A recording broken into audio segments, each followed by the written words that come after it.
lovely. Let me just welcome you all here.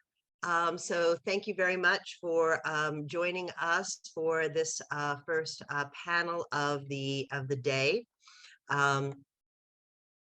And we have some very interesting papers. I hope, if you haven't had a chance to read their abstracts, you can always go back and look at them. And I think there's some very interesting ways that they speak together, particularly about the idea of animals and young women. So we're going to start with Sofia Duarte from the Universitat de València. And her paper is "I'm a Gross Red Monster, an Ecofeminist Analysis of Pixar's Turning Red." The papers will basically be limited to 15 minutes and we'll save the questions for the end. So again, thank you very much. And Sofia, the floor is yours. So you may share your screen and go on. Okay, so can you see my screen and can you hear me properly? All right, let me put it full screen. Okay, so you're seeing the full screen, the normal version, right? Yes, all is good now. I muted myself as soon as I was done speaking so that I couldn't tell you everything was fine. Okay. So go ahead. Thank you. All right. So good afternoon, everyone. Before I begin, I just wanted to thank the organizers and Elizabeth for being here and everyone who's in the audience. So today, as you can see, I'm going to be talking about Turning Red. And I'm going to try to do an ecofeminist analysis of the film.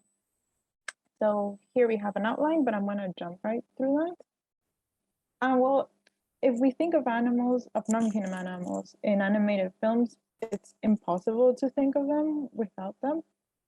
Non-human animals being not present at some point in a film of Disney or Pixar, it's impossible to imagine. And sometimes they are given simple roles, such as being sidekicks or simply being there for comic relief. But other times they're the protagonist of their own stories. And although they're often endlessly anthropomorphized, we can say that Pixar has rendered them their non-human characters more depth, creating complex characters that are truly engaging to observe. And this is accompanied by a more current and critical perception of society, which is embodied in the message that some of their films and shorts tend to send to its viewers, such as Soul or Kitbull. Now, while Pixar is no stranger to dealing with difficult issues, or at least those that are little discussed, their latest film, one of their latest films, Turning Red, has caused some unprecedented stir among certain viewers. So the film in question, just in case anyone hasn't seen it, tells the story of May, short for Maylin, a 13-year-old Chinese Canadian girl who is described as a confident dork, and she's unapologetic about it. Seemingly out of nowhere, she transforms into a giant red panda whenever she experiences strong emotions. This apparent curse turns out to be a hereditary power that is passed down by the women of the family. It is set in Toronto in 2002, and the film marks the directorial debut of Domi Shi. And she argues that this film is a mother-daughter story which deals with growing up and figuring out who one is and embracing this. Yet, the film was criticized by some due to its apparent naturalistic depiction of female adolescents and the origins of the protagonist. To some viewers, apparently this was too intimate, and the target audience was, and I quote, very specific and narrow. Again, some people say this. Although in general, the film was positively perceived by its viewers, the criticisms towards the topics dealt in the film do raise many questions, some of them being why female adolescence is scarcely discussed without taboos, or why is it necessary to have the presence of non-human animals to talk about it. So, before analyzing the film, I wanted to discuss a bit the red panda and introduce you to this creature. It has been described as a small chestnut-colored cat-like animal, or quite the most handsome mammal in existence. It is an animal that has remained a mystery to most of humanity, scientists included, as little research has been done on the species. Their population is quite reduced, with less than 10,000 individuals, and their population is rapidly decreasing. They are crepuscular animals, and their natural habitat is quite difficult to access. Gladson states that the red panda is a creature of great beauty and charm, both cute, playful, and docile. Non-aggressive disposition, its gentle nature and lack of speed or cunning have made and continue to make it susceptible to capture. Today, our lack of knowledge adds to its vulnerability. Quote. Additionally, its obscurity is further accentuated by its long list of names that we can see here. Only in the English language, we can see that they're known as the lesser panda, the cat bear, cloud bear, firefox, Himalayan raccoon, thus reinforcing the idea that we do not truly know the animal. And if we look at the symbolism of the red panda in culture, it is quite limited. In the map, we can observe the natural habitat, and there we can find some tribes that do have certain superstitions related to these non-human animals. For example, the shamans of the Western Nepal region use their skin in their ritual dress, and it is considered, I quote, a protective animal which guards the wearer against the attacks of aggressive spirits. It is also considered a good luck talisman, for example, in Bhutan, where it's a good omen if you have a business trip, while others believe that it is the reincarnation of Buddhist monks due to their colors. Yet we also find some negative beliefs, such as, for example, that if you hear a howl, it is a premonition of that someone will die. And as we can observe, these beliefs are very precise for areas, each tribe having their own perception of the animal, thus being what I would say an easy target for Disney or Pixar to use the animal at their own free will and give it the image that they prefer. And here we have a very brief introduction of the red panda in popular culture. Now, despite their endearing appearance, their image has been very little exploited. In their home countries, the red pandas can be found in the image of stamps in Bhutan, India, or China. Or for example, as we see here in the screen, we can see it in the rupee coin in Nepal. Yet films or TV series, within them, it's very difficult to find a red panda. The only examples that I found are the ones that we see in the screen, which are basically from the 80s or the 90s. And the one that has had more recognition, we could say, is Kung Fu Panda. But at the same time, the image that we see of the red panda in this film is quite questionable, as the red panda does not look like one as much. And all in all, as Gladson and Glover argue, the red panda has, unquote, a role, albeit a limited one, in the traditional practices of the local people, but it hasn't reached a wider status. So why did the directors of the film choose the red panda as the animal that May would turn into? Domishi believes that there's a lot of similarities between the red panda and the story of May as a teenager. She argues that they are very attached to their moms, they sleep all day, they eat bamboos, although they're not supposed to. They're also native to China, and their fur is red and white, which is the color of the Canadian flag. So let's see what's the representation of the red panda within the film. Now, in the film, May and her mother, Ming Li, work in a temple that they have created to pray to Sun Yi, which is a revered ancestor who is the guardian of the red panda, and an ancestor who was a scholar, a poet, and a defender of animals. And she dedicated her life to protecting and caring for the non-human animals of the forest. When Ming explains to her daughter the origins of her shape-shifting ability, she tells her how Sun Yi obtained her powers. She loved Red Panda so much that she asked the gods to turn her into one, and this was granted by the gods during the wartime when all the men were gone, and she had to find a way of protecting herself and her daughters. She narrates that during the Red Moon, the gods granted her wish and gave her the ability to use her emotions to transform into a powerful mystical beast in order to save both her family and the village. Now, in the film, we see that the power is passed down from generation after generation. However, Ming argues that since the family changed their home country and went to a new world, what was once a blessing soon became an inconvenience. So here we can see how there's once was an ability that only the women possessed in the family, and how soon by changing places, what was once something, a power that was praised, became something negative, and since this new world is unaware of the existence of the red panda, they no longer see it as a blessing. If we look now at May and the female adolescents and what I call the menstruation, the film is not the first time that menstruation is discussed using non-human animals to camouflage the topic, nor is it perceived as something animalistic. We have examples of Little Red Riding Hood or Little Mermaid, which have been associated with the transformation of girls into women and the dangers they face. However, most of these stories have been told through the male gaze and the patriarchal lens, which is why the representation of menstruation is fundamental in this film, as most of those who worked in this film were women. As Creed argues, the female gaze, and I quote, sees and feels the whole persona, details about women's lives not normally presented to the male gaze, her contemplative moments, desires, scenes of intimacy, and moments of self-recognition, end of quote, which are all present throughout the film as we see how May suffers as she becomes this adolescent and all these changes that she must face. In addition, Dyer states that menstruation reminds patriarchal cultures of our close link to animals that societies have historically wished to deny, and which is a major reason for the lingering taboo on women's menstruation. Now, this can be a parallel to the discussion of the red panda, as it reinforces the idea that it's still a subject with taboos and that society doesn't seem to be ready to openly discuss. And as Bettini argues, humans tend to use non-human animals to express the ideas that are surrounded by silence and embarrassment. Sadly, there's still some secrecy and shame linked to the topic of menstruation, and it is represented as a monstrous other which must be hidden.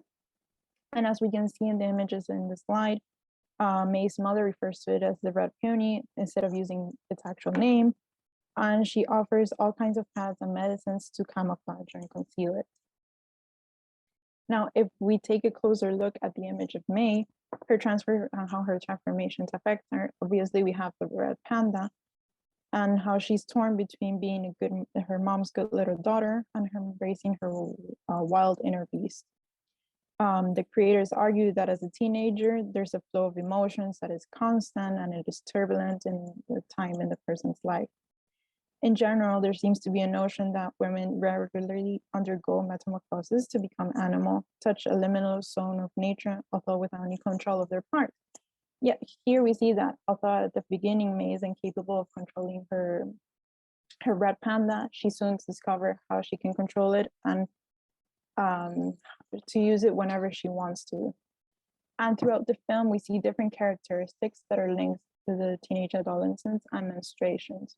So first, Dyer argues that there's a link between the menstrual cycle and creativity, which is often overlooked. Yet, for some of the key moments in the film are when, for example, May draws fan fiction of the boys she has a crush on, or the collective ideas that her and her friends come up with to raise money to buy tickets, creating all kind of merchandise. It is also possible to see the physical changes within her. Now, in the two pictures that we have here, we can see how her grin becomes more mischievous. She has now her ears pierced, although they're stickers. And one of the most prominent one is her red hair color. According to Iris and Meyer, the color red has been, and I quote, historically a lucky color in China, connoting happiness, success, and good fortune. But also historically, when referring to red hair, it has meant the other. So we see how here she becomes the other in the film. They also argue that it is the most sexually charged one, and it often symbolizes the transformation from passive femininity to a rebellious heroine.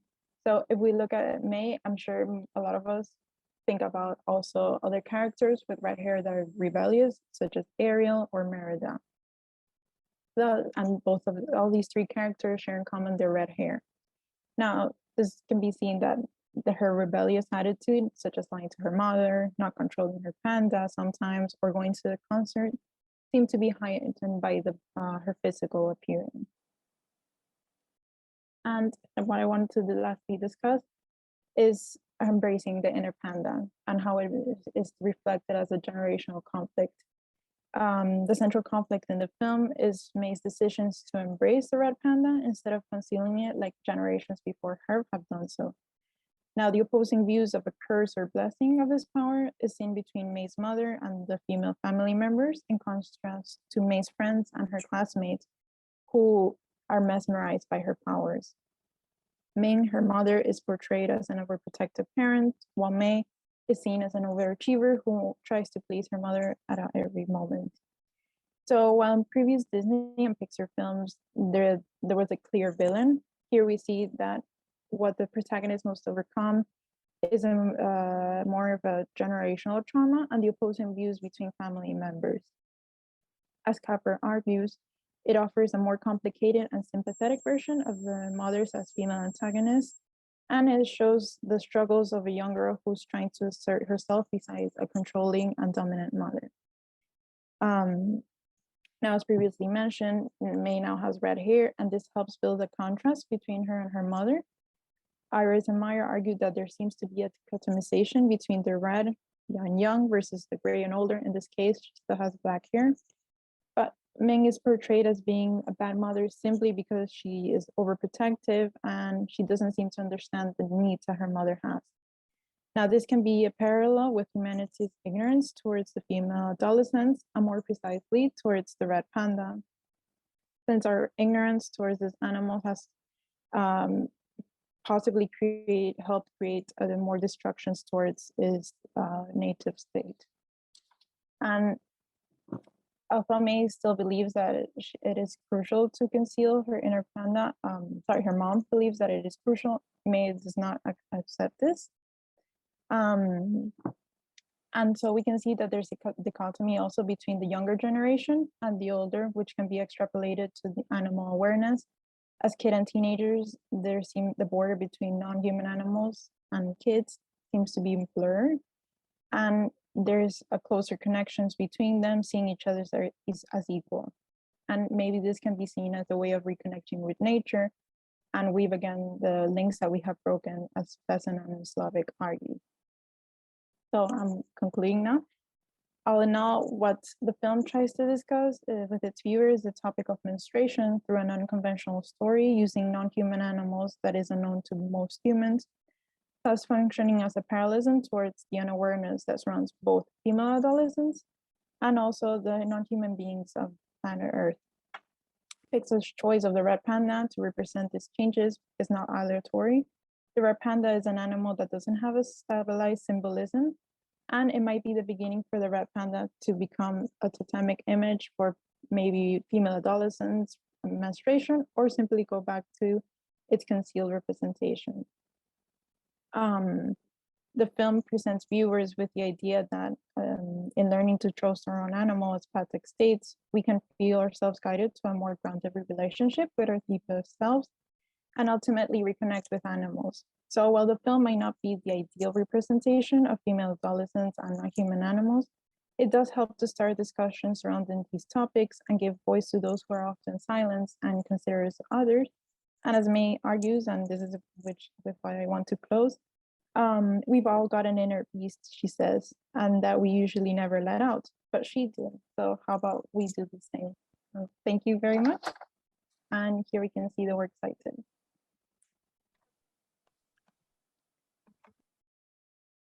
Thank you very much, Sophia, for starting us off with such a strong paper.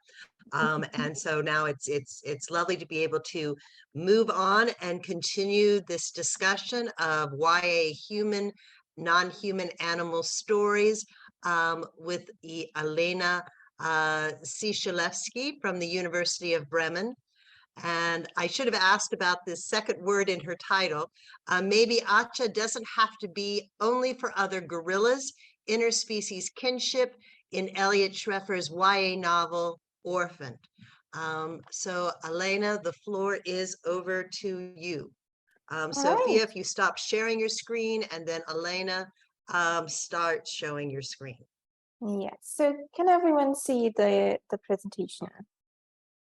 Yes, I can see your presentation. It's not in Is it's it not now? in share video yet. It's not in PowerPoint yet. It's in the so if, Did I stop sharing? Yeah, you did. Okay, good. Thank you. No, you're sharing your in Microsoft. You're in the program rather than in the slideshow. Yeah. The Not slideshow. used to, yeah, I'm not used to having two screens, so I always get confused. I'm sorry about that. Okay, well, no. So just if you go to the top. Is it better now? Yes, perfect. All right. Now I'll go away. Okay. Yeah, so today I would like to talk to you about this book here by American author Eliot Shrefer. It's called Orphaned. And what I'm interested in is how the book represents interspecies kinship. This whole thing is part of a book project I'm working on right now that looks at representations of interspecies kinship in 21st century North American young adult fiction. Now, let me start by giving you a quick overview of what I have planned for today. After a short introduction to my primary text, this one, obviously, I will briefly explain the theoretical background that informs my reading of the novel. Then I will present a few close readings to finish my presentation with something that is not quite unlike a conclusion. So this is still very much a work in progress, and my analysis of Orphaned is far from complete and has kind of left me with more questions than answers right now. Yeah. All right. So Eliot Shrefer's 2018 novel Orphaned is the final installment of his so-called A.A.B Quartet, a series of content-wise unconnected books whose plots all center on apes. In contrast to the previous 3 books that all feature teenage human protagonists and are set in the present, the hero of Orphaned is a gorilla girl called Snap. 600,000 years ago, Snap lives with her band of gorillas peacefully in Central Eastern Africa until a volcanic eruption displaces them from their home territory. On their way towards finding a new home, the troop is ambushed by strange not gorillas, which are actually the prehistoric humans today known as Homo augusta, whose attack separates Snap and her younger brother Breath from the rest of the gorilla group. Despite this first violent encounter, Snap and her brother retain a sense of wonder and curiosity towards the not gorillas, which eventually culminates in Snap's adoption of a young prehistoric human girl who Snap calls Orphan. The ensuing relationship between Snap and Orphan is shaped by mutual respect, as Snap teaches Orphan how to survive in the forest, whereas Orphan shows Snap how to use tools. The starting point for my analysis of Orphaned is Cherubin's observation that, quote, and feel free to read along, narrative can allow us to imaginatively participate in the lives of other species and can inspire us to a concern with their welfare. But narratives can also become a distorting influence that replaces animal experience with human fantasies about them, unquote. This leads me to my guiding questions. Which narrative techniques are used to represent more than human characters? Second, in how far can the representation of modern human life forms in Orphaned work to question and or destabilize anthropocentric worldviews? And third, how do the generic conventions of young adult fiction, such as its presumed educative function, enable and or limit the novel's discussion of interspecies kinship?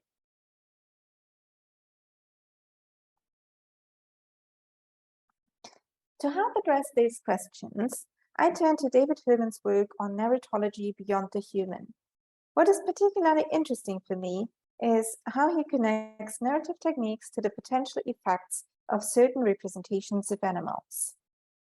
Quote, the stories we tell about animals in fictional and non-fictional accounts, in personal and collective narratives, in verbal, graphic, and cinematic artifacts, both are shaped by and help shape broader cultural understandings of creatural life.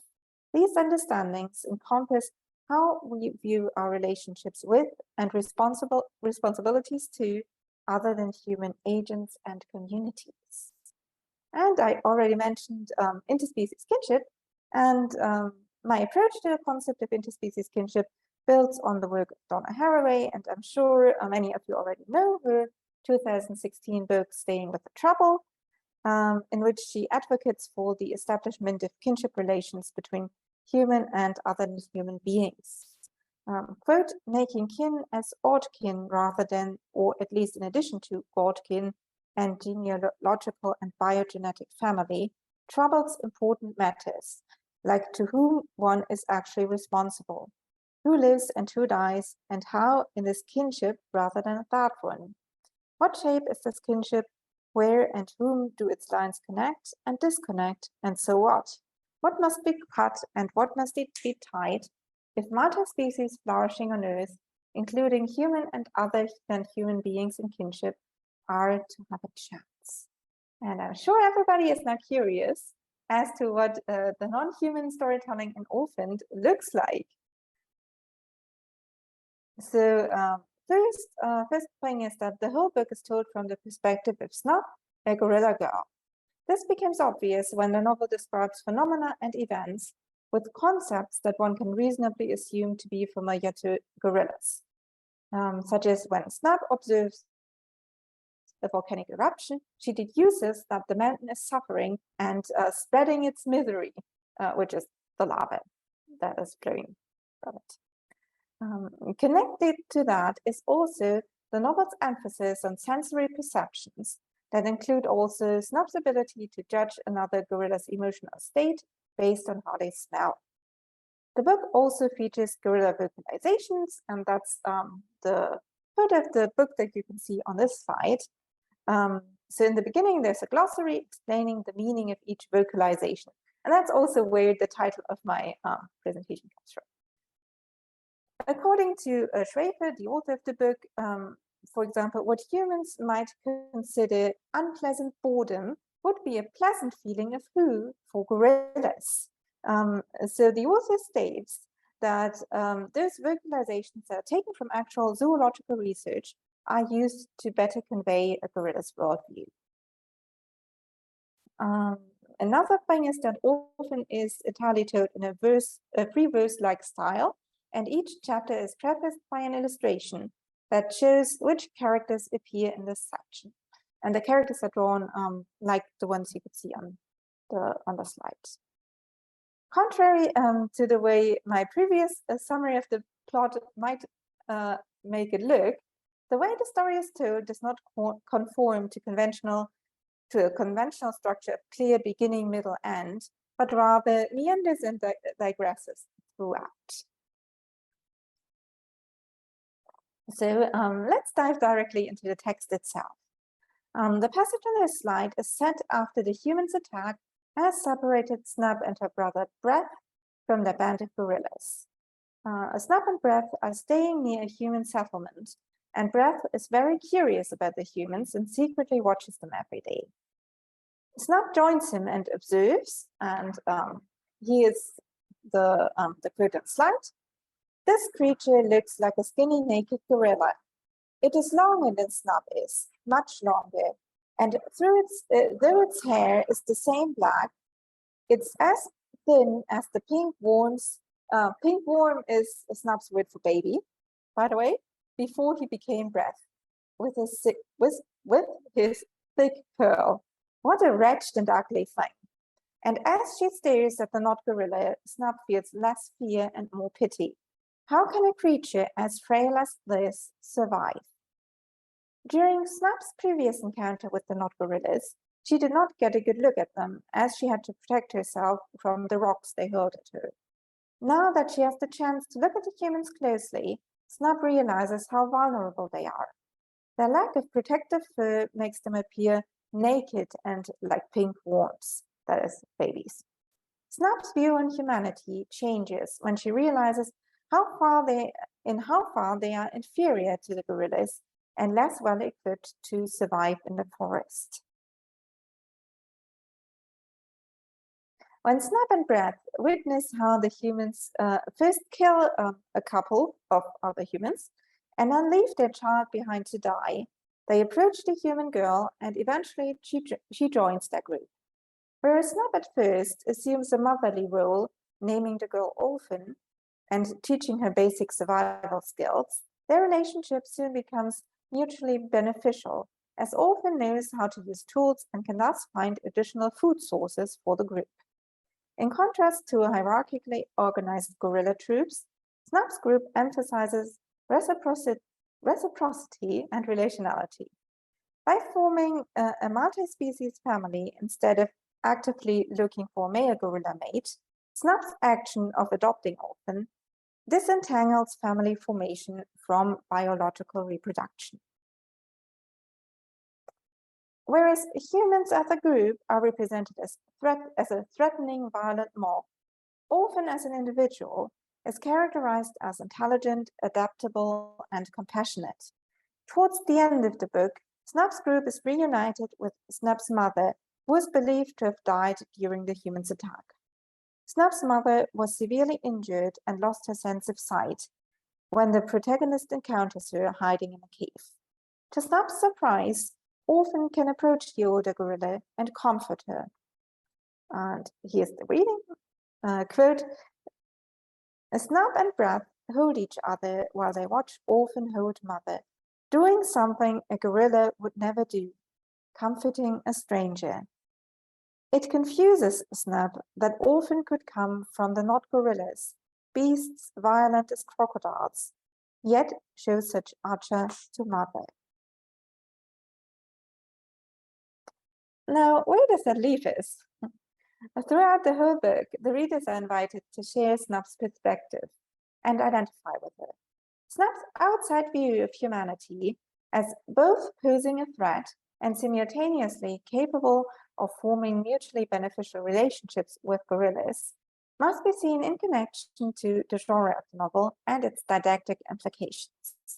By reading Orphaned, we do not only learn more about prehistoric times and gorillas, but are also presented with a very clear model of which kinds of interspecies relationships are deemed desirable and which ones are deemed undesirable. Coming back to Christy Tidwell's fantastic keynote last week, here's another instance in which the children are portrayed as our only hope for a better future. The book ends with Orphan and Breath walking away hand in hand, where Snap and her mother sacrifice themselves to keep the violent human mob away long enough to allow the two children to escape. Both through Snap's multi-species family formation and through its ending, Shrefer's novel represents interspecies kinship as the preferable way to survive in a rapidly changing environment. So that's it for now for me. Here's my bibliography. And here are my contact details if you're interested in continuing the conversation with me even after our panel has ended. So thank you. That was all wonderful, Alena, very direct and clear, and really leads to more questions about this author's approach and what she accomplishes. And I hope we'll have a chance to talk, we'll have a chance to talk about that more in the Q&A. Okay, I have been informed that this is will be our last paper, that we're not waiting for a third one, a fourth paper. So we'll move on to Alex Pichara from the University of the Philippines. And her paper is entitled Reading Rizalina, Animals and Agency in Jessica Hagedorn's Dream Jungle. So Alex. Thank you, Ms. Abele. Okay, let me share my screen. Thank you again for having me.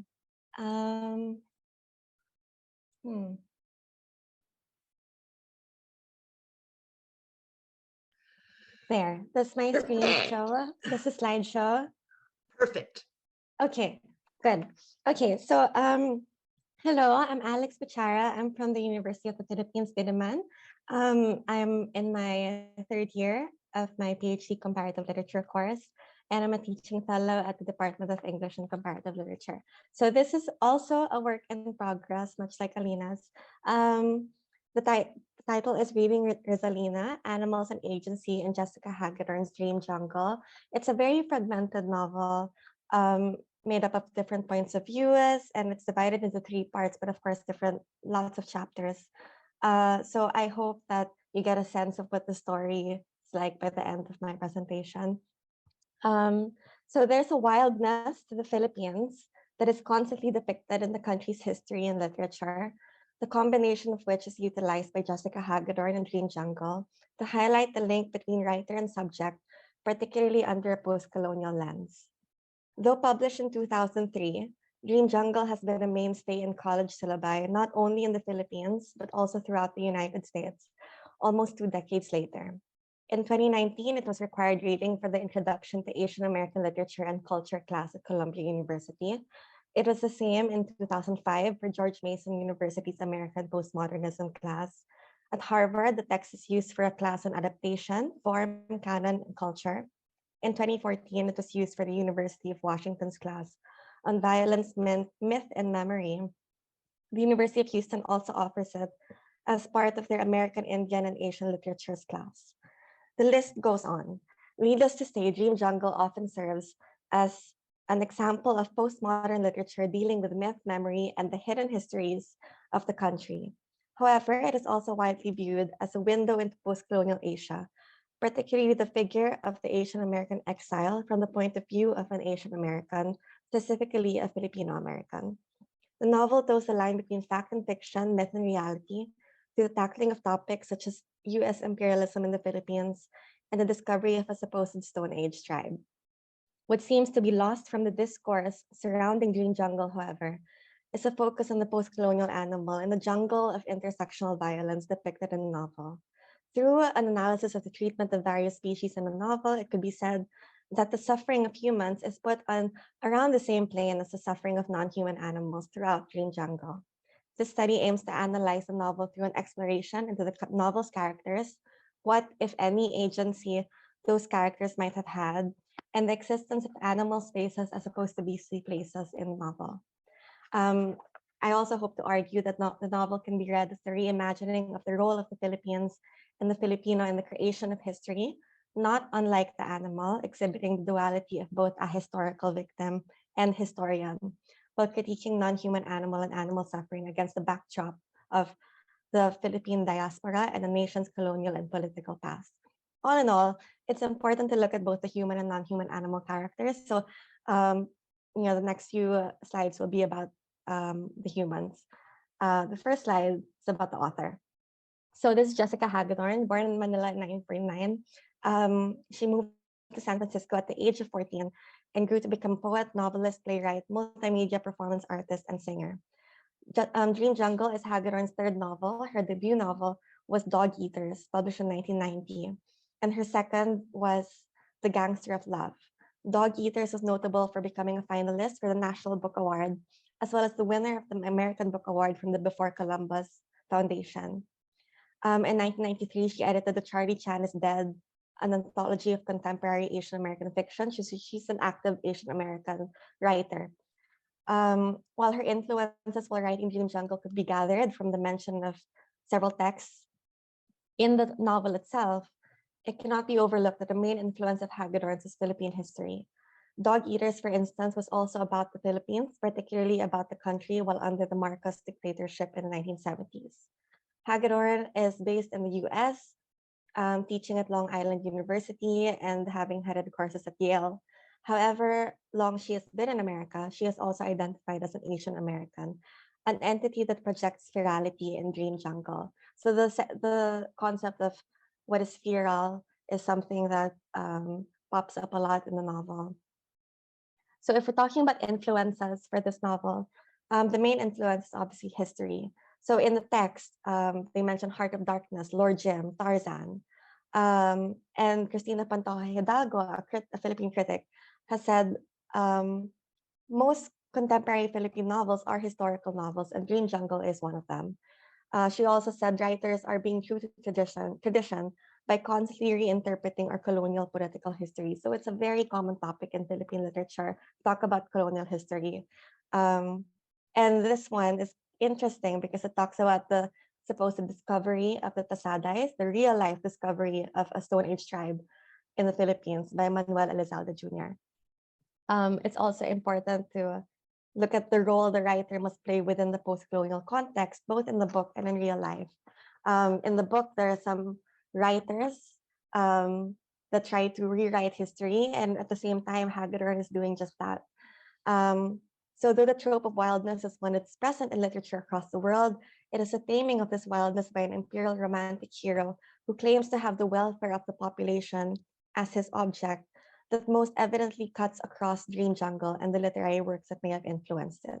One of the main storylines in Dream Jungle is based on the real-life discovery of the Tasadais, an alleged Stone Age tribe that Manuel Elizalde Jr., a Filipino businessman of Spanish descent, this is him, introduced to the world in the early 70s. The tribe was said to have been found by a hunter laying traps in the wild. Soon, Elizalde made contact under the guise of wealth and protection, becoming regarded among the tribe's people as a hero, a god, a savior. He was given the name Momo Dakel Diwata Tasadayor, or the great bringer of good fortune to the Tasaday. Hagedorn's novel mirrors these events through the character Zamora Lopez de Legazpi's discovery of the Taobos, juxtaposed with actual excerpts from Italian explorer Antonio Pigafetta's written account of Portuguese explorer Ferdinand Magellan's expedition as he discovered the Philippines. The interplay between historical accounts and woven fiction calls attention to the carefully curated imaginaries that have taken part in the worlding of the Philippines, right down to the portrayal of the wild natives upon their first meeting. So just as an example, Pigafetta's account, which is a real account of what he saw in the Philippines, illustrates how the explorer witnessed Philippine natives naked, bearded, with black hair that reaches to the waist, or wearing a narrow strip of bark as thin as paper between their legs. In Dream Jungle, there's a character who echoes this observation the moment he encounters the Taobo, noting that they were naked except for loincloths fashioned out of leaves and strips of what looked like bark.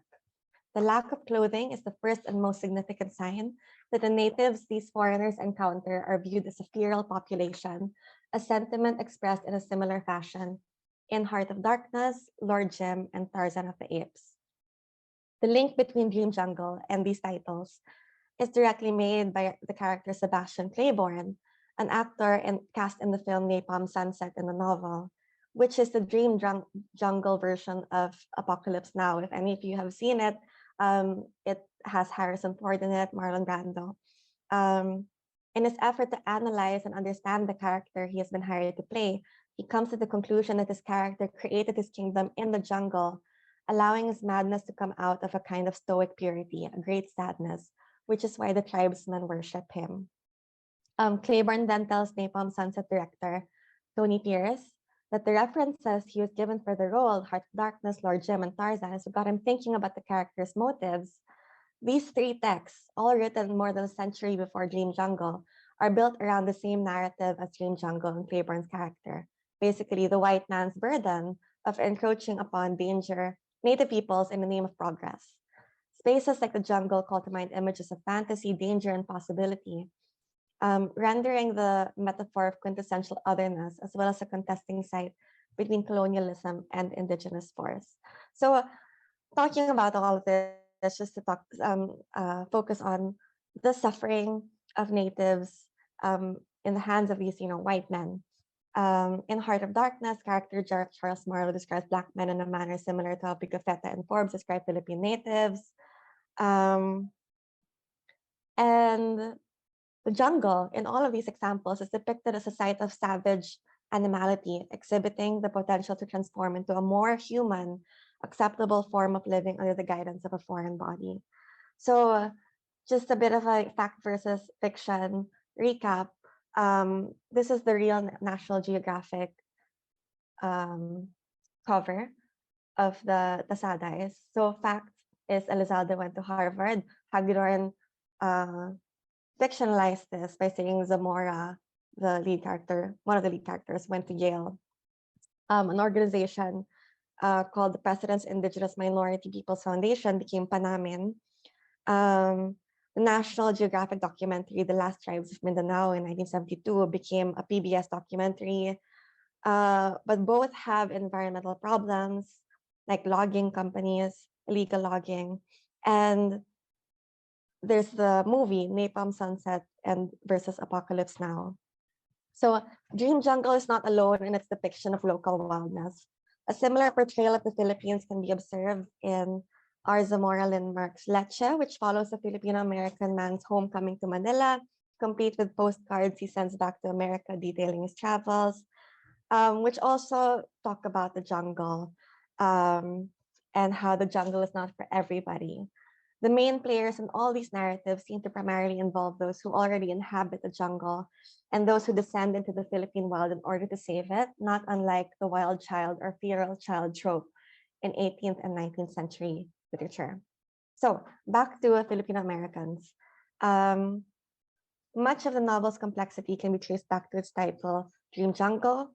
Death is a recurring theme in the novel as the discovery of the Obos and the filming of napalm suns occur in the shadows of the Vietnam War. The main character, who my paper is named after, Rizalina, is a young girl who serves the family of Zamora Lopez de Legazpi, the founder of the tribe. And she also experiences a certain sort of death as she experiences different forms of trauma, reinvents herself as a bar girl named Jinx, then relocates to America, a place even now regarded as a land of dreams. Dreams and death are intertwined in Dream Jungle, as the novel calls into question what is legitimate and illegitimate, who creates history and what deems reality fact, as well as whether history and culture could still be considered legitimate in the context of a fictional novel, all while building on the experience of a Filipino-American. So here, this is a Filipino-American, M. Evelina Galang, and she talks about form and what it meant for her. So depending on where you're coming from, your stories can be linear, circular, character-driven. So they are writing from a Filipino-American position. And she says, in my understanding of our lives as members of the Filipino diaspora, we are a community where history and narrative are as disparate and collaged as traffic across Metro Manila. And traffic is really bad in Metro Manila. So it's interesting to look at language and point of view. Rizal Mojares, a well-known critic in the Philippines, says knowledge of a native language is charged not only with the potential for understanding the native in his own terms, but for controlling him in the interest of the other. So this is important because if you look at examples of characters and language to understand the feral child animal trope in the novel, multiple languages are used in the novel, sometimes only described and not used. So like she shouted in Tagalog, or someone chastised Bodabil, the feral child, in the rapid fire to Obo language. And foreign language is used to control the native. So the colonizers, so the white men, learn the language to control the native. And there's a link between language and character. So Rizalina, the main character, has broken English at the very beginning. She says, "You don't know me, but that don't matter because I'm gonna tell you." But then in the end, her English is perfect. So she's still like moldable character and native. So feral children are animal-like humans that serve as a particular source of fascination and speculation over the nature of the human self and its antithetical animality. These humans, in their supposed savagery, were likened to apes and their potential to be trained, considering the feral child had no need of ideas and thus lived the trance-like state of deadened faculties. Despite their similarities, there is one fundamental difference between a feral child and an ape. The feral child belonged to a liminal half-human, half-animal race. And the Philippines has also found itself in this liminal space, considering U.S. Occupation and everything. So going to intersectional violence and the post-colonial animal, or how the animal is linked to the oppressed. Paul Waldo says in Animal Studies and Introduction that harms to one group of living beings can foster, even facilitate, other forms of oppression against the same beings or others. But harms to non-human animals are problems in and of themselves, even if they don't harm humans. So we have to look at human feral children and see domestication as a form of domination, much like feral animals, non-human animals. Human rights are interlinked with non-human animal rights and environmental rights. Philip Armstrong, in his article about the post-colonial animal, says that there are many parallels between the treatment of colonized groups and non-human animals, but post-colonial studies have shown little interest in the fate of a non-human animal. The main question here is whether what works for the human works for the animal, or can human concepts such as agency be applied to the animal? So right now, I've been looking at concepts of agency such as Nietzsche, Nietzsche's animal metaphor in On the Utility and Liability of History, in which he says, thus the animal lives ahistorically, for it disappears entirely into the present, like a number that leaves no remainder. Or history as dissection and the historian as the vivisector. So historical sensibility robs existing things of that atmosphere, in which alone they are able to live. So that's pretty negative for the non-human animal. But the animal can also be a historian, because he says the most wretched animal is a small but powerful force. Erica Fudge says we fail to think of animals also as also living historical existences. So in Dream Jungle, there are animal spaces and beastly places. We have to look at not just the animals, but the human ordered and human defined animal spaces. So Mavin in the Routledge Handbook of Human Animal Studies says the terms wild, domestic, companion, feral, pet, invasive, alien all contain implicit and sometimes explicit spatial categorizations that ultimately say less about the animal than about us. Chris Philo and Chris Wilbert talk about animal spaces as human constructs and beastly places as a result of animal agency. So, for example, in the novel, Rizalina is contained like an animal in Zamora's katulong or like maid quarters as animal space. And then she turns in, and the space is turned into, or she escapes into a beastly place, which could also be interpreted as America because she migrates to America. There's also duality because Duan, a native, says that the Obo, the tribe, they live in trees and caves and are monkey people. But the name Mount Taobo literally means mountain of the human being in that language in a novel. So there's this disconnect between the two. There are animals in Dream Jungle. So Harold Suarez has looked at the woman, the female characters in Dream Jungle and how Rizalina relates to this tiger named Shiva as she finds her way out of the Philippines and into America, while other characters are equated to monkeys, dogs, crocodiles, and non-human animals in a zoo. So here are just some examples. So animals as ahistorical victims in Dream Jungle, like Zamora as a weary animal, Rizalina as an invisible baboon. The title of the novel is Dream Jungle, so of course there are lots of animals in this novel. And Vaudeville as the savage birds. I bet you eat like a bird, someone telling Rizalina. There are dogs. But there are also animals as historians or like as active characters, like Zamora as relating to the great Higot, the painting, the mural by Goya, and Rizalina as a feline beauty. She reinvents herself as a feline beauty, and she relates to Shiva, an unpredictable tiger. Animals as historians. There's also Vaudeville, the savage child who acts like a pig, but he's a threat because he can't be captured. Dogs, politicians as crocodiles, which is a very common metaphor here in the Philippines for corruption. And literally humans and the environment. So Paz inhale the stink of dying fish. So these are actual problems in the novel that are addressed in the novel, like dynamite fishing and aswangs. And animals as more than passive. So the animal resists the imperialist desire to represent the natural. The question of agency is asked in both post-colonial and animal studies. In the end, really, this my last slide. What I propose is a reimagining of human and non-human suffering. So Dalisay has said that what's particular to the Filipino is a Roman Catholic notion of suffering and sacrifice as prerequisites to salvation. So it's a lot about suffering and religion.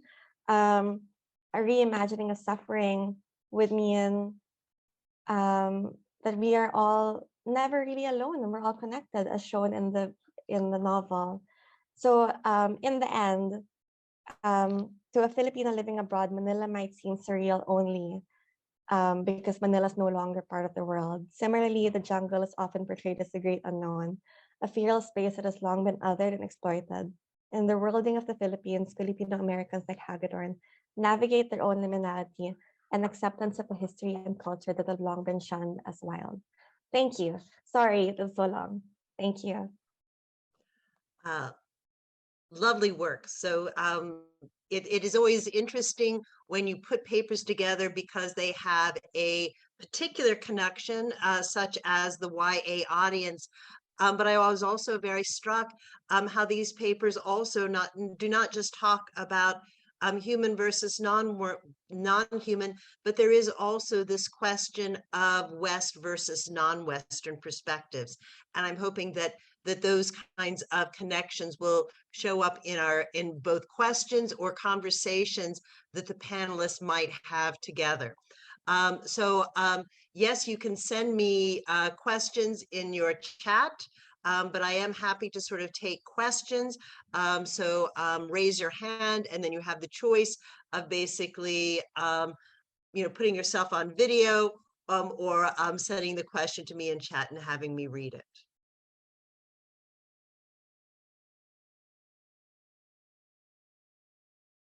We're waiting for our audience to sort of get their questions in their head. I might go then right to Sofia, because I was sort of struck with this choice of the red panda, which is, clearly an Asian animal that is not really a part of Western, the imaginary. But then in terms of looking at the portrayals of the characters, they did not seem to be particularly of Asian descent. And I wanted to know if you wanted to comment on that. Okay, can you hear me? Yes. Okay. So yeah, in the film, the family is of Asian descent. She's from China, and her parents too. And from what we can tell from the story, she does come to Canada at a young age. And I think that's what they play with, that they show both Western and Eastern coming together, both countries, because although we see her living in Canada and exploring, there are so many images of Canada throughout the movie. Like, I'm not Canadian, I can't really understand all of them, but I've been reading about it, and it seems to be almost like an homage to Toronto. Yet we see that there's also a lot of cultural influences. For example, the neighborhood where they live, they have, it seems quite like a Chinese neighborhood, what we usually see. So I think that, and the fact that the director, and if I'm not mistaken, several of the animators are also in the same status as Ming. They're also either Chinese who went to Canada at a very young age, or are already second generations, but they do try to blend in both. Of course, the image that we have, the symbolism that I was able to find of the red panda within Asian culture is completely erased. There's no sign of it. But I think that's also why, as I said, that's why they chose the red panda, because I mean, we know how Disney and Pixar are. I love their movies, but we have to be critical towards them, and they tend to appropriate whatever they can. And I think they saw this as an easy target of an animal that they can use to talk about this, and they could put whatever symbolism they wanted. If they had used, for example, I don't know, the regular panda, I don't think it would have had the same meaning. We would have seen something different. So I think they're quite smart in that way. I mean, it's Disney and Pixar. It's what they do. I don't know if that answered your question. Yes, very good. And then it looks like Alena has either a question or a follow-up comment. And I was actually thinking of her work as you answered. So go ahead, Alena. All right. So my question actually goes into a bit of a different direction, but What I would be interested in, and this is a question for both Sofia and Alex, whether you would like to comment on the space of the forest as a place where different species meet. And I know that, well, in Alex's book, it seems to be like a literal forest, but in the film Turning Red, there's this kind of spiritual realm that looks like a forest. And yeah, I was wondering whether you would like to comment on that. So yeah, as you mentioned in Red, the only side that we get of the forest is exactly when they have to choose whether to keep the red panda or to conceal it. And I mean, I felt that scene lacked a little bit because we only see the red panda and we don't really see nature as it is. I was disappointed with that scene because I thought they could have shown so much more wildlife.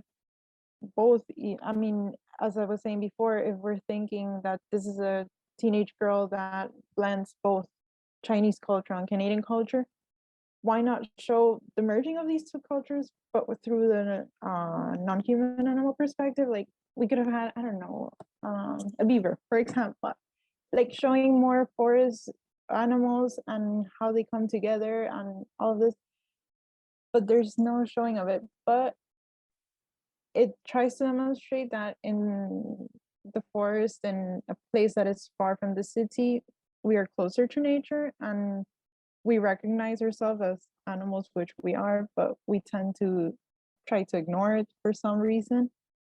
So I like the scene, I hate the scene at the same time. It's a good metaphor of being closer to nature, but at the same time, more of it could have been done. And I'm going to stop speaking now. So that Alex, go ahead, please. I do hope that our other audience members will feel free to jump into this conversation with questions as well. I was thinking about Sofia's presentation and how she said, yeah, you know, Disney and Pixar, they know what they're doing.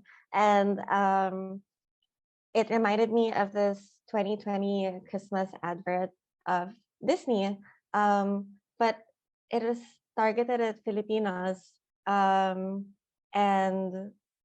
it shows like a grandmother and a young girl who migrate, because you see the young girl given a Mickey Mouse doll as a child, and then later on she's in a place where there's winter, and there's no winter here in the Philippines. And she grows up, she grows a bit distant from her grandmother, but in the end, the Mickey Mouse doll is still there. And so it made me wonder, you know, if you could make a Disney movie for every country in the world, or maybe just in Asia, what animal would you choose? Because in that short, it was a Mickey Mouse doll, which is also kind of like it's like representation of imperialism too. So, I mean, there is Raya and the Last Dragon. I haven't watched that, but it's a Southeast Asian Disney film, right? So that's interesting.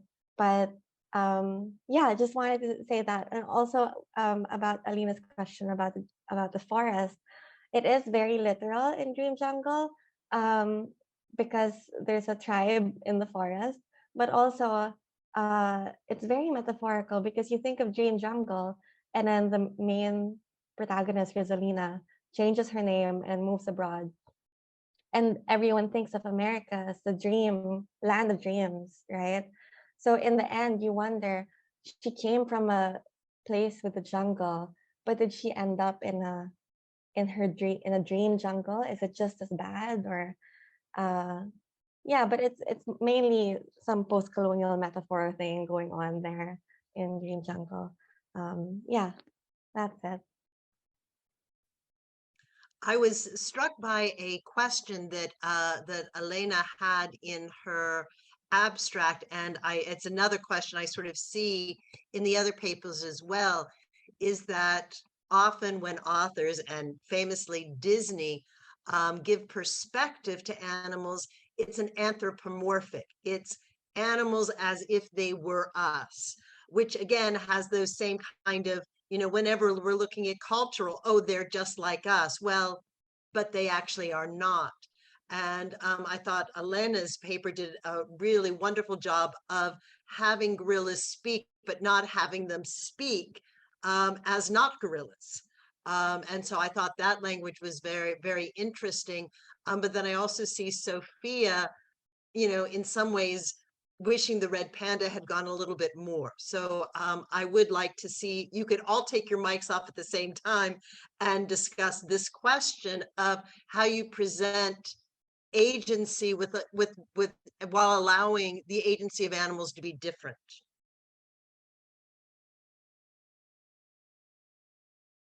I think we're all silent because it's such a difficult question. I mean, even in my, I took my MA in Literature, Landscape and Environment in Basel University in the UK. And that is always a question whenever we read something, like how can we portray an animal? How can an animal be portrayed if we don't really understand them? Or, I look at my cat and I say he's my son, but really also it's like there's a wild animal in my house. So I don't know, what do you guys think, Alena and Sofia?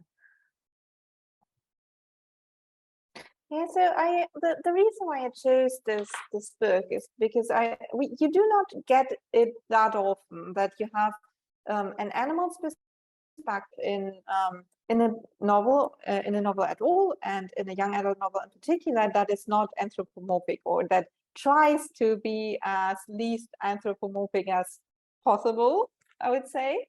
And yeah, I think the author did a really good job at trying to convey a gorilla's worldview, but also he kind of I think the fact that he chose a prehistoric setting made it a lot easier, because we have a world that is not yet shaped by humans, and a world where kind of the animal view is the normalized view of seeing the world. So yeah, I really like the way the narrative techniques the novel uses to convey the gorilla's worldview. Yeah, I'm still well, as a former teacher, I'm not entirely sure how well those techniques are suitable for the target audience, because to be honest, the meandering style of storytelling made it even hard for me to want to pick up the book again and continue reading. So that would be one point of critique I would have. But other than that, I think it's a really innovative novel. Yeah, well, in the case of Turning Red, this is one of the things I mentioned, that it's lacking completely the animal point of view. And I mean, considering that Pixar has done previous films like A Bug's Life or Finding Nemo, or I mean, they recently done Soul, which is the perspective of a soul. They could have done a bit more here and tried to show us the Red Panda perspective. I love the animal, but I think here it's a human. It's a human with animal fur, basically. It's lacking quite a lot of the animal perspective. But then again, it is, as you were both saying, it's difficult to do it in a way that engages both, in this case, viewers, especially being in theory the target audience is children. Although I think most of us have seen it. How do you engage them, showing a more realistic way through the animal perspective while maintaining their interest? It's difficult. I think it's more interesting to see it in, for example, in your book, Alena. I think I want to read it. I've already written it down because I think it's such an interesting concept of actually giving them voice and trying to see the world from their perspective. Jack Harrison has a question, so I'm going to turn this over to him. Hi, everybody. Thank you for your presentations. So I have a question about cuteness and animals. So in a lot of Disney films and perhaps a lot of young adult literature as well, like animals become these cute figures. And I'm kind of wondering what you think about this use of cuteness, because in some ways, perhaps it kind of creates some sort of empathy for the animals, but then again, does it infantilize them? And just wondering if you could speak to that a little bit. Yeah, I mean, it's, if I'm not mistaken, it's called megafauna charismatic. What the term of, it's basically using cute animals or animals that attract our attention to, because they're cute basically, and because we're interested in them. And I mean, this has a twofold status. We can see it's a great way of getting viewers to see these animals, to be engaged with them, especially, for example, for the panda, not the red panda, but regular panda or the tiger. In order to save them, we know that everybody recognizes these animals. They're the ones that capture our attention. And if we were to put, I don't know, some insect, for example, in the film, although Bug's Life, I think it's adorable, but it wouldn't have caught the eye of as much, possibly, and maybe it doesn't reach as much of an audience as it wishes to. So it's a dangerous line there, to find the balance between, okay, using a cute animal just because it's adorable, lacking any kind of critique, or actually using an animal to show their perspective, to show what is really happening, and species that are in danger. There are so many of them, yet we always think of the same 5 big animals. So it's a difficult question. I mean, I understand use this, but I think it's also, it would be a good way of showing that there are other animals. But we've seen, for example, with Finding Nemo, that we have fish that are possibly not as known, or at least that weren't known as before, but we had people afterwards buying them and trying to capture them. So it's complicating. Do we really want them to know these animals? It's very difficult. I don't know if anybody wants to say something else, but I think it's just complicated to find the line between what we want. Alex and Alena, do you feel that your authors managed to avoid cuteness, or do they use it to some extent as well? I think it's much easier to avoid exaggerated cuteness in written media as opposed to visual media, because visual media, they need to be visually appealing, obviously. So you have those like baby face animals to make people watch it. I mean, when you look at the cover, it looks kind of cute, but not in a super exaggerated way. And I would say the book is not very cute at all, because we get this like inside perspective of the gorilla girl Snap, and she's kind of like a human teenager. She's very moody and unhappy with the rules her mother sets for her, and she's always running away and running off on her own. And I would say that this characterization counteracts the cutesy cover. But then again, the point of the cover is to get people to pick up the book. So yeah, that's what I have to say.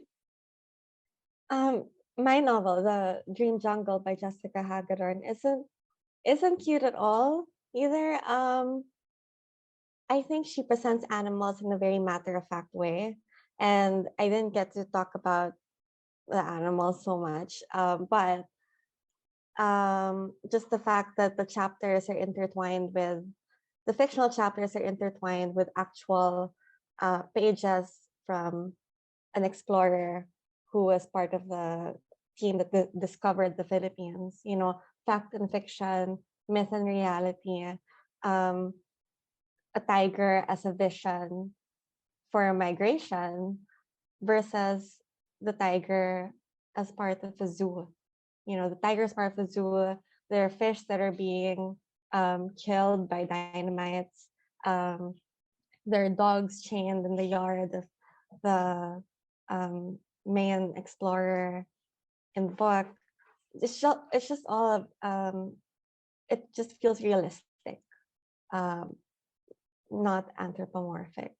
I think the most anthropomorphic part of the novel was when the girl, Rizalina, looks into the eyes of the tiger and sees something. And I guess that's what we all kind of feel, especially, you know, people who study animal studies, human animal studies, critical animal studies, and we were involved in animal welfare, animal rights, and we go to a zoo and then we see an animal, we look into their eyes and we have this kind of connection, but maybe that's how they look all the time anyway. You know, that's how their eyes look. Anyway, I hope that made sense. But anyway, this animals in the novel are more realistic and more portrayed in a coming of age sort of way. Yeah. Jack, do you have any follow-up comments that you'd like to make based on these answers?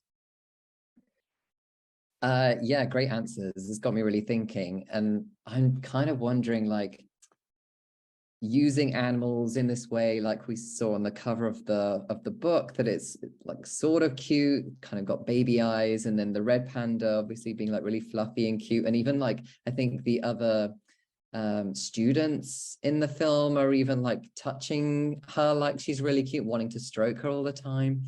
And I can't like get my mind away from this idea of like that's going to make perfect merchandise for Disney to sell at all their parks. And, you know, it just kind of ties into this idea of like the animal, like just inherently is sellable. And can we ever escape a representation of the animal that is not like highly capitalistic, gonna produce a product out of it, gonna just like, it's just infectious, the kind of cuteness around it, and we just want to consume it. And I just wonder if like you can ever escape that with like any kind of representation of an animal. They're always somehow like enthralling. Well, I don't think the World Wildlife Fund escapes it either. And in fact, they merchandise cute photos and cute fluffy animals to be able to help animals in the wild. So in some ways it is this to get people, you know, so I think in some ways it's one of these issues we're dealing with, is that how do we get humans to respect animals without making them more like us or making them cute? And that in some ways comes down to the limitations of our own understanding. So is it a necessary evil, or is it an evil we can, you know, overcome? But I think that you're getting at a very kind of, well, as I think that our panelists and Jack are sort of getting at, we're sort of at this conundrum of how do we support animals? How do we become interested? How do we become interested in animals without in some ways molding them? So it's been, again, I think, a very good conversation on this. Are there any other people who would like to join this conversation? I think we have time for one more exchange like this.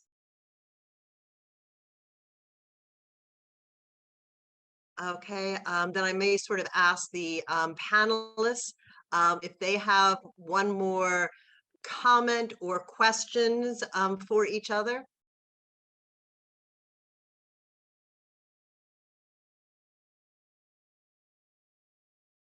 Okay, so so Natalie is basically thanking these panelists, and I did feel that you had very interesting texts that I think we've all sort of put on our list. I read Dog Eaters, but I wasn't aware of Dream Jungle, so I'm very interested to sort of get to that. And an Orphaned really just sort of comes at a whole different kind of a perspective that I'm interested in sort of looking at as well. And I did see Orphan Red on my flights, and you know, I was thinking, oh, I got to get to that. So again, if we don't have any other questions, I wanted to again thank the panelists. Thank Pop MEC for putting all this together, and to note that there will be 2 more sessions starting in about 20 minutes that I hope you will look at: figuring animals in poetry and animal sounds. So again, thank you to the panelists. Thank you for our audience. Have a lovely afternoon or evening.